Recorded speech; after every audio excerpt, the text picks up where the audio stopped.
Welcome back. We talked a little bit about polling earlier in the show. We conducted our own highly unscientific, informal poll as to the question of who would make Canada's best prime minister if you were voting today.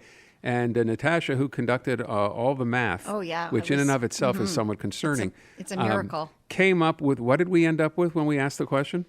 Basically a dead heat. So Justin Trudeau at 14, Pierre Poilievre at 13, and none of the above at 12. So within a vote, each of them. Now, that's our informal poll. The formal poll, that we're going to talk about now, which was conducted by Abacus Data, shows the the Conservatives opening up the widest lead yet over the Liberals. 40% of the vote would go to them today. And now this poll, by the way, is not a month ago. This is just a couple of days ago that this ended. It went right up to September the 4th. So 40% of committed voters would vote Conservative. The Liberals are at 26, the NDP at 19, the Greens at 4. Want to find out more? Richard Jenkins is Director of Public Sector Research at Abacus Data. He's on the line right now. Richard, thanks for the time. That's great. How are you today? Pretty good, thanks. I notice here that, of course, the thing that really stands out, yes, it's a big number, but you say your tracking finds this is the biggest lead over the Liberals since 2015. Yeah, and it's widened both because the Conservatives have gone up and the Liberals have gone down. So the Conservatives are now leading in virtually every region except Quebec, where they're just behind the Bloc and the Liberals. I thought I read a headline today suggesting that the Conservatives, who, by the way, are holding their convention in Quebec City as we speak, could win, in fact, an election that they don't necessarily need Quebec. With this level of voter support, there's no question they could win without Quebec. Probably, though, they'd get seats in Quebec with this current level of support. Interesting. Okay. And I mean, it makes me immediately think that's why why they're holding the convention here, because it just sort of adds a presence. Even though you're saying ostensibly the Conservatives don't need Quebec. Well, they definitely would like to get Quebec, but with the vote splits in Quebec, it probably doesn't hurt them a whole lot in comparison to the rest of the country. And their leads in Atlantic Canada are huge. They're good in Ontario, and of course, they're naturally going to be good in the West. Can you break down, as far as demographics go, we heard that younger Canadians, this was in a poll, I guess, last week, 18 to 29-year-olds abandoning the Liberals in big numbers. What did you find in this one? Well, and that's the really shocking thing for the Liberals is that they're third among 18 to 29-year-olds, well behind the Conservatives and behind the NDP. And those are voters that they counted on in the last election to get them to the minority status. And at the moment, they're just not there. Okay, and what about gender? How does it break down along gender lines? Because traditionally we've seen women supportive of the Liberals. However, more recently we've seen them lining up behind Pierre Poilievre. The Liberals still have an advantage, but it's not as big as it used to be. And so 28% of women would vote Liberal. Only 24% of men would. The women split their vote much more, so they're distributed across all three of the major parties, whereas almost half, 46% of men, are already going to say they're voting Conservative. Okay, and in terms of, people will look at this and go, okay, I see these numbers, and we've watched these numbers, by the way, go up almost literally week to week to week for the Conservatives gaining more and more strength and widening that lead over the Liberals. What's driving that Conservative lead, do you think?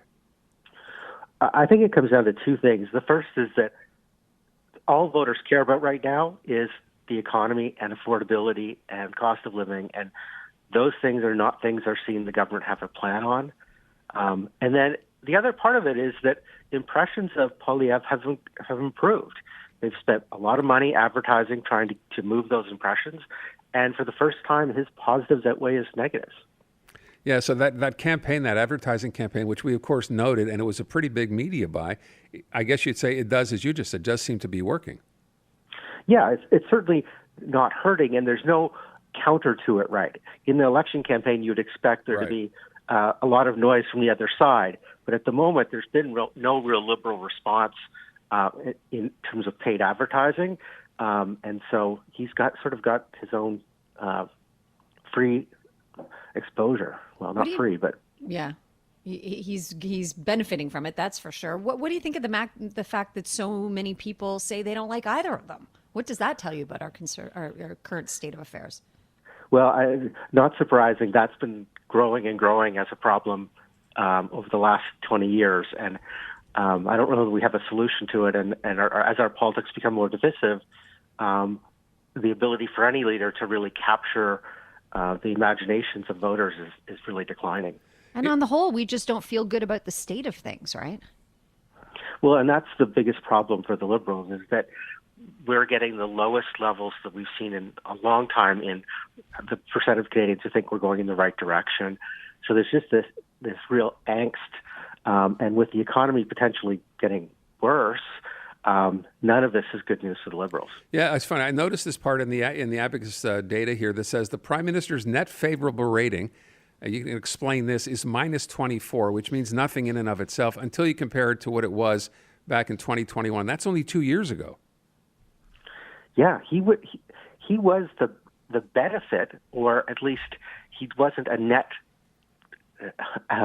He wasn't hurting them. At this point, he's actually really not helping them at all. And I don't think it's because they don't believe he's a nice guy, but what's happened in the country isn't leading to voters to have a favorable impression of him. Yeah, that net favorable, by the way, just to give you the idea. So I said minus 24. At the end of 2021, do you know what it was? It was minus 6. Minus 6. Okay, so I mean, I don't really understand what those numbers mean, but what how I interpret them is that people liked how he was handling COVID. COVID helped a lot of leaders. It helped Trudeau. It helped Ford here in Ontario.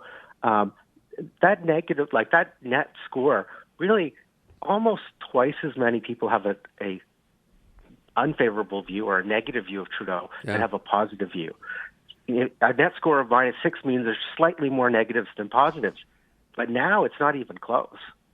4 times as many. And the last thing I wanted to mention as well, you know, there's this idea, this feeling that at some point it's the old story, right? You're not voting for someone, you're voting against someone. Mm-hmm. And your data here shows 83% of Canadians want to see a change in government. 83%. That's huge. That's the biggest number I think I've ever seen.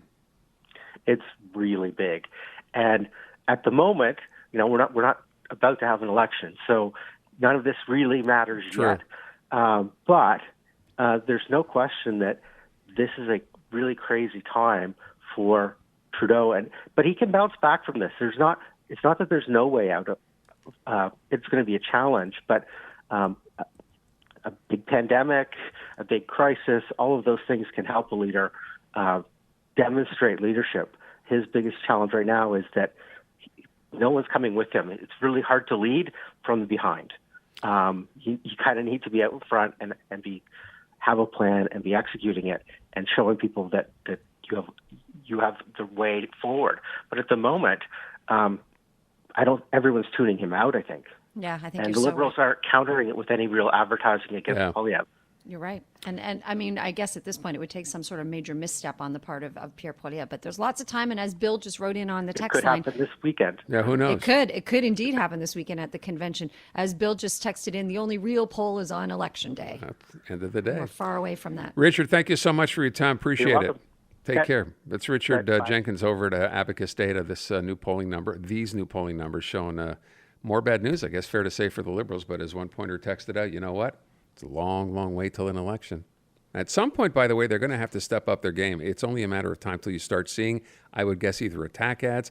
By the way, did you see Justin Trudeau, who's on his way to India now for the G20? Yeah. On there with his son? Yes, of course. Getting off together on the plane, saying hi. I thought Xavier, who's now taller than him. Yeah, kind of. Yeah, well, I mean, he's not traveling with his wife anymore because they're separated, right? So it's pretty cool for a kid to be heading over with dad. Flying on the government plane. I wonder how he feels. I bet he doesn't think he it's looked cool happy. at all. No, he thought it looked really like he was happy. Well, that's good. I mean, that's how Justin grew up, right? True.